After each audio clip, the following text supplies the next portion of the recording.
Hola, ¿qué tal? ¿Cómo están? Soy Pedro Antonio Estrada Durán y en esta oportunidad estoy a cargo del curso de farmacología y hoy voy a explicarles la clase de trastornos de la ansiedad y los trastornos del sueño. Para poder empezar con la clase, vamos a definir un poco acerca de lo que es la ansiedad. La ansiedad es parte de la vida y se puede sentir ansiedad, por ejemplo, antes de presentar un examen o al caminar por una calle oscura o cuando se anticipa un evento negativo. Y este tipo de ansiedad es útil, pues permite estar más alertas, prevenir o también planificar o ser más cuidadosos. Y suele terminar poco tiempo después de que termina la situación que la provocó. Pero para muchas personas la ansiedad no solo no desaparece, sino que empeora con el tiempo. Y estas personas son las que presentan los trastornos de ansiedad.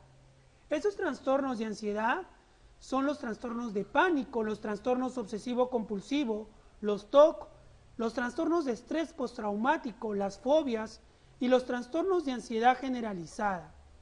A lo largo de los años, la ansiedad se ha vuelto un problema, ¿no?, de salud y ahora ha tenido una creciente exponencial y los médicos generales y los médicos de familia siempre son consultados porque el paciente aqueja de alguno de los síntomas del trastorno de la ansiedad. Y el trastorno de la ansiedad, entonces, dentro de su etiopatogenia, ha sido explicado por numerosas teorías. Y esas teorías, que son de tipo biológicas y teorías también de tipo psicológica, tratan de explicar su etiopatogenia. Pero las más importantes son las teorías genéticas y la teoría neuroquímica, que son parte de las teorías biológicas, que es importante que nosotros conozcamos. La teoría genética nos dice que la herencia determina una estructura y un fundamento del sistema nervioso central, que establece y define una forma de comportamiento. Entonces, las crisis de angustia parecen tener un claro condicionamiento genético y la transmisión parece ser autosómica dominante. Dentro de la teoría neuroquímica, que es la más importante, la que debemos de tomar en cuenta, es que la hipótesis neuroquímica de la ansiedad patológica o el trastorno de angustia se centra en varios puntos que comprenden, por ejemplo, la activación noradrenérgica central o la hipersensibilidad vegetativa periférica beta-adrenérgica o la alteración de los neurotransmisores como la serotonina y la alteración del sistema GABA. Entonces, desde el punto de vista también de la neuroendocrinología, se ha atribuido al eje hipófisis y suprarrenal la responsabilidad de la ansiedad anticipatoria y generalizada, pero hasta hoy en día no se ha demostrado una clara relación. Pero lo que sí es importante resaltar es, por ejemplo, la alteración de los neurotransmisores, como la serotonina y la activación del sistema GABA, o como la activación noradrenérgica central. Entonces, como responsables de la etiopatogenia, no en la patología del trastorno de la angustia. Si hablamos de sueño, nosotros ya hemos podido hablar de sueño, del sueño normal en fisiología. Entonces, esos son términos que ya conocemos, porque el sueño normal se define como una situación conductual reversible, acompañada de una desconexión del estado de percepción. Entonces, la electroencefalografía permitió determinar el momento en que una persona se quedaba dormida y actualmente se estima 2 eventos electroencefalográficos que anuncian la llegada del sueño. Primero, desaparece la actividad alfa de los registros del electroencefalograma, que es reemplazada por un patrón de frecuencias mixtas y voltajes relativamente bajos y polimorfos. 2. El electrooculograma muestra movimiento de los ojos lentos y pendulares y en ocasiones descoordinados. Al iniciarse el sueño, el electrooculograma revela una disminución gradual del tono muscular. Entonces, durante el sueño, el individuo no percibe nada de lo que le rodea. Este fenómeno se comprueba por la ausencia de respuestas visuales y auditivas que retorna cuando el electroencefalograma se revierte y muestra el patrón de alerta.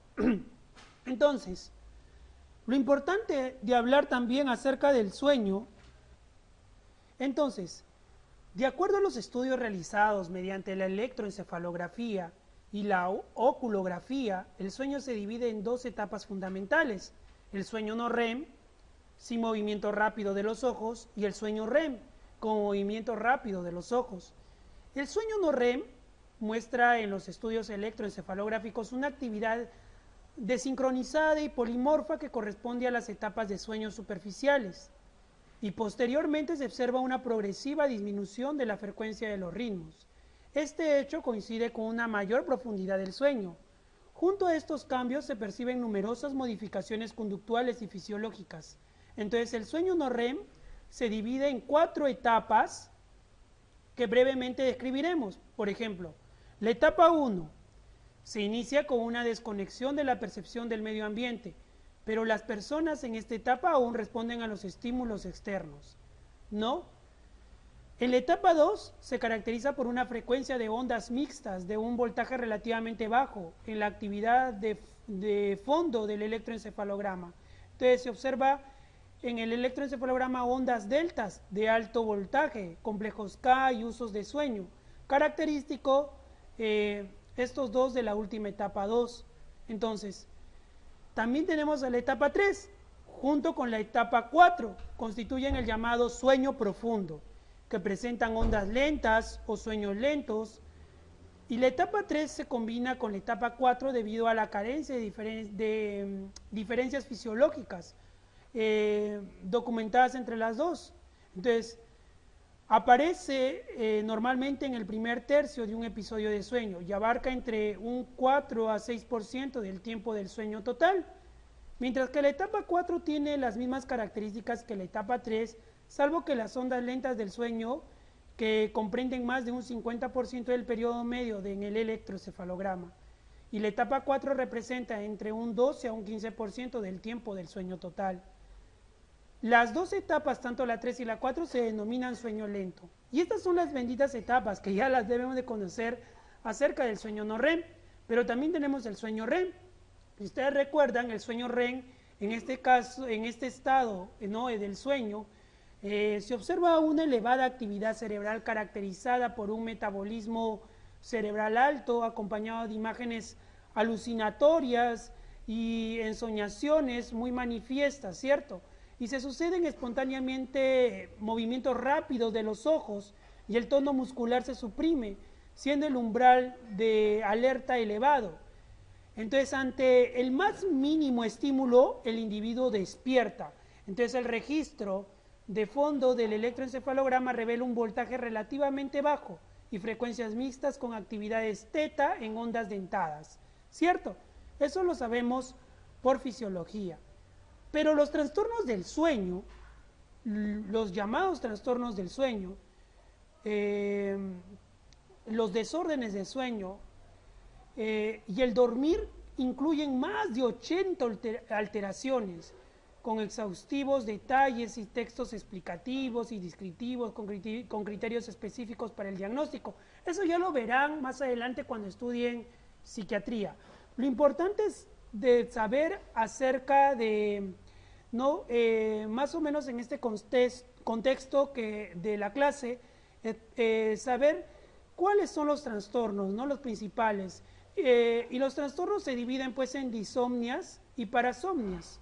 Las disomnias son caracterizadas por alteraciones en la calidad, en la cantidad y horario del sueño, mientras que las parasomnias son caracterizadas por acontecimientos o conductas anormales asociadas tanto al sueño como a sus fases específicas o también a los momentos de transición del sueño a la vigilia. Y vamos a tener trastornos del sueño relacionados con procesos mentales, trastornos del sueño debido a una enfermedad médica o trastornos del sueño inducidos por sustancias, ¿cierto? Y también aparecerá el insomnio, que también se puede clasificar en insomnios de corto plazo, insomnios crónicos, insomnios primarios. Y el insomnio se cataloga como una queja y no como una enfermedad, y viene definido por la percepción personal de diversos problemas en la etapa del sueño. Sus síntomas, como vamos a ver, vienen a ser, pues, por ejemplo, dificultades para conciliar el sueño, despertares nocturnos frecuentes, periodos de sueño demasiado cortos y por último la sensación de haber experimentado un sueño poco reparador. Bueno, eso ha sido una pequeña introducción acerca de lo que hoy vamos a hablar acerca del tratamiento de la ansiedad. Pero como les dije, lo principal, hablando de la etiopatogenia de la ansiedad, era la teoría neuroquímica. Y vamos a hablar un poco acerca de la neurotransmisión en el sistema nervioso central. El número de neurotransmisores, acá puede haber hasta 50 neurotransmisores, a diferencia como vimos en el simpático y parasimpático, que solo era la noradrenalina y la acetilcolina. En el sistema nervioso central hay una importante red de neuronas que intervienen en la neurotransmisión, neuronas de tipo excitatorio y otras neuronas de tipo inhibitorio, y otras pueden tener diferentes respuestas dependiendo del neurotransmisor. Entonces, la neurotransmisión en el sistema nervioso central, los fármacos que actúan en el sistema nervioso central intercambian iones a través de canales transmembrana. Y los receptores de neurotransmisores son los sinotrópicos y los metabotrópicos, ¿no? Dentro de los sinotrópicos, los receptores sinotrópicos se llaman así porque están acoplados a un canal iónico, es decir, que cuando se une el ligando a ellos, el canal se abre y entra o sale un ion por el canal, por ejemplo, la entrada de sodio a la célula, y esto se produce como una respuesta. Su efecto es rápido e inmediato, ya que no se necesita más que abrir el canal para producir la acción, ¿no? En cambio, los receptores metabotrópicos son receptores que están acoplados a proteína G. Esto quiere decir que cuando el ligando se une al receptor, se activa a la proteína G, y la proteína G activada activará a otros segundos mensajeros, y estos segundos mensajeros activados podrán o activar genes o abrir canales iónicos para producir la respuesta. Entonces, como los receptores metabotrópicos implican más pasos que los sinotrópicos, su respuesta es mucho más lenta, pero puede estar amplificada, ya que los segundos mensajeros pueden activar a muchos canales iónicos a la vez y la respuesta será más grande. Entonces, los receptores de tipo ionotrópicos son los asociados con canales iónicos. Es una transmisión de tipo directa, mientras que los metabotrópicos son acoplados con enzimas vía proteína G, transmisión de tipo indirecta. Entonces van a ver liberación de segundos mensajeros. Hay otro tipo de receptor, ¿no? O receptores de neurotransmisores que son los autorreceptores. Los autorreceptores, ustedes si traen a su mente una pequeña imagen de la sinapsis de la comunicación de dos neuronas, pongan en su cabeza una neurona presináptica y una neurona postsináptica, y dentro de las dos está la hendidura sináptica. Entonces, a nivel presináptico, o sea, a nivel de la neurona presináptico, hay algunos tipos de receptores. Estos son los autorreceptores, ¿no? Que tienen una autofunción, regulan o modulan o inhiben la liberación de neurotransmisores. Por ejemplo, en el ejemplo de las neuronas con el neurotransmisor de la noradrenalina, ¿no? Se regula a nivel presináptico. Esos son los autorreceptores. Los principales mecanismos de transducción de señal, vamos a tener, uno, la activación de los receptores ionotrópicos, ¿no? Que pueden aumentar la conductancia al sodio, al potasio, al cloro, y se van a ver afectados los potenciales de membrana excitatorios o inhibitorios. Y dos, podemos también tener el enlace a receptores asociados a proteína G. La activación o inhibición, por ejemplo, de la adenisciclasa, ¿no? También puede ser de la guanilatociclasa. Entonces, esos son los principales mecanismos de transducción de señales. Y vamos a tener, como les dije, vamos a hablar un poquito más de los sinotrópicos. Entonces, los receptores sinotrópicos, ¿no? Que están asociados con canales iónicos, ¿no? Que es una transmisión de tipo directa, puede estar operado por neurotransmisores o operado por voltaje. Entonces, los operados por neurotransmisores, ¿no? que pueden incluir receptores para GABA, para glutamato, para glicina, para acetilcolina, ¿no? Constan la gran mayoría de ellos de 5 subunidades, y en estas se van a enlazar 1 o 2 neurotransmisores, y corresponde en facilitar la apertura del canal a través de un ion que ingresa a este canal. Si se trata de GABA, por ejemplo, el cloro, o de acetilcolina, el sodio, y las acciones se deben a estos iones, y entonces el cloro va a producir una hiperpolarización, o el sodio una despolarización, o unirse el neurotransmisor al receptor también puede ser, e impedir el ingreso de estos iones, ¿no? Y así no se libera neurotransmisores. Ahora, los operados por voltaje, como pueden ver acá,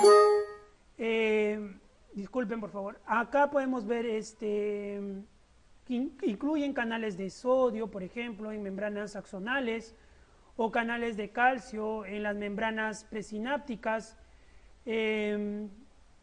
Entonces vamos a ver acá, por ejemplo, a los canales iónicos de sodio, por ejemplo, que existen 3 tipos de conformaciones, ¿no? Tenemos al reposo, al abierto y al inactivo. Entonces, cuando se encuentra en reposo está cerrado y la compuerta se encuentra cerrada y no va a poder ingresar el ion. Cuando está abierta, la compuerta recibe el ingreso de iones y estará abierta y se produce la despolarización, por ejemplo, en el caso del ingreso del ion sodio, ¿no? Y para volver a repetirse, esta secuencia tiene que inactivarse. ¿Ya? Entonces, eso también es un tipo que es operado ya por voltaje, ¿me entienden? No operado por neurotransmisores, en tipo de receptores ionotrópicos. Ahora, receptores de tipo metabotrópicos. Como hemos dicho, los receptores de tipo metabotrópicos son los que están acoplados a proteínas G o acoplados con enzimas vía proteína G. Por ejemplo, en la proteína G, la GI, ¿no? La inhibitoria, ¿no? La GP, que va a actuar con segundos mensajeros como la fosfolipasa, o la GO, ligada al calcio, ¿no? Entonces va a haber ahí, va a aumentar el AMP cíclico al final, o va a disminuir el AMP cíclico, ¿no? Por medio de la fosfolipasa o de la adenilato ciclasa, ¿no? Entonces, estos son los receptores de tipo metabotrópicos y los sinotrópicos. Vamos a hablar de algo también importante, que son los neurotransmisores del sistema nervioso central. Hemos dicho que hay más de 50 variedades. Dentro del sistema nervioso central, a diferencia del simpático y parasimpático, que solamente teníamos a la noradrenalina y a la acetilcolina, ¿no? Acá vamos a ver una serie de neurotransmisores y que vamos a tener que recordar un poco de la fisiología para poder hablar de un poco recordar los principales receptores, ¿no? Para poder recordar sus principales funciones. Entonces, por ejemplo, tenemos a la acetilcolina. La acetilcolina, que tiene como receptores a los receptores muscarínicos y nicotínicos, que tiene funciones excitatorias o inhibitorias, por ejemplo, la estimulación muscular, la coordinación motora, relacionado también a la memoria. Y, por ejemplo, en el caso de la acetilcolina, vamos a ver, si tenemos un aumento de va a haber una inhibición de la conducta o un efecto depresivo, o si hay una disminución de este neurotransmisor, podemos tener inhibiciones de las funciones cognitivas y de memoria, ¿no? Veamos que si aumentan o disminuye, las funciones también se ven afectadas. Otro neurotransmisor importante que debemos recordar es la dopamina. Cuyos receptores de la dopamina van a ser, por ejemplo, el D1, el D2, el D3, el D4, el D5. Y ustedes saben que la dopamina tiene función de tipo, por ejemplo, inhibitorio, ¿no? En mecanismos de recompensa, motivación y proactividades o proactivación y involucra mucho en los estados de ánimo, en las emociones, en la memoria, en la regulación del control motor. Y si ésta se encuentra aumentada, no de manera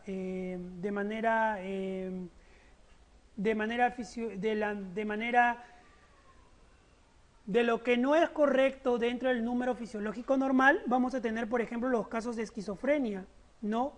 O si están disminuidos completamente, por ejemplo, en casos de Parkinson o falta de motivación, ¿no? En estos pacientes, ¿no?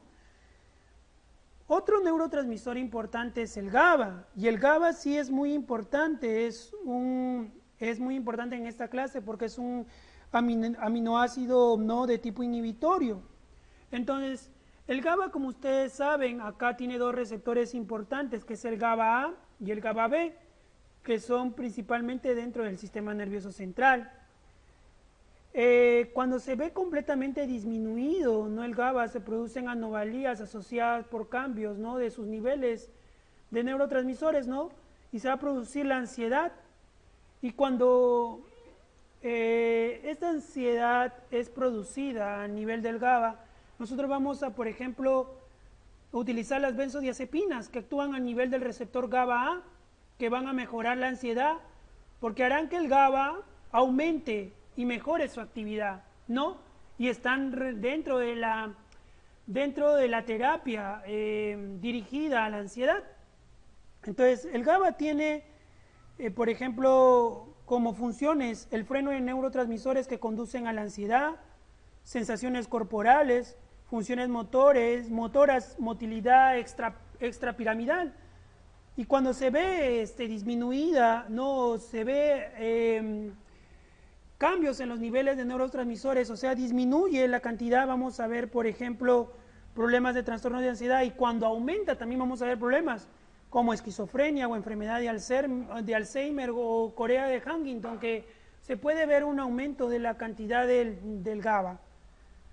Otro neurotransmisor importante es el glutamato. El glutamato también tiene como función, por ejemplo, ser un aminoácido de tipo excitatorio. Entonces, tiene funciones en la memoria, en el aprendizaje, en el desarrollo, en la neuroplasticidad. Pero también cuando se ve aumentado, ¿no?, cuando sus niveles se ven sobrepasados, va a ser tóxico para las neuronas.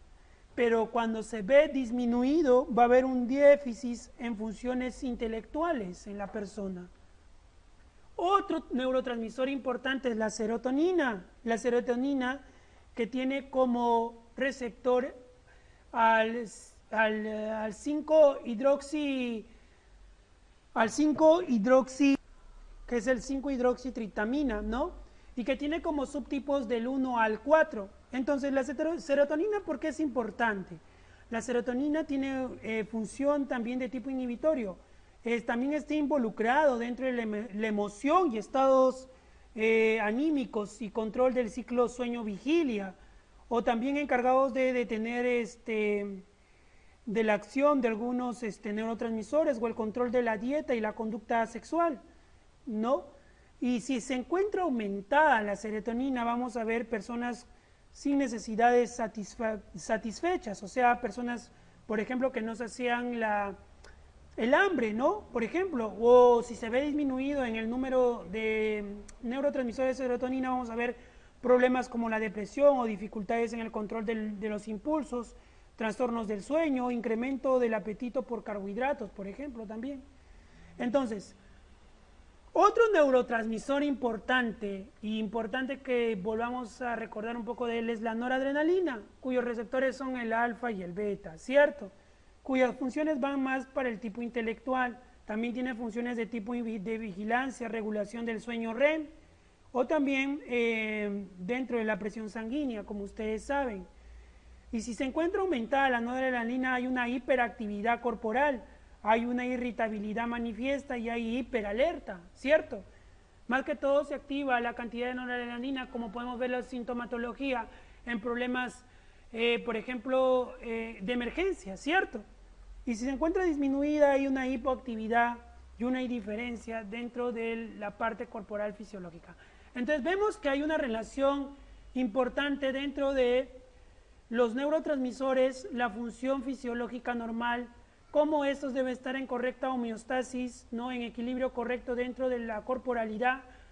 Y hemos visto que según su deficiencia o aumento va a producir una serie de anomalías que están asociados a cambios en los niveles de los neurotransmisores.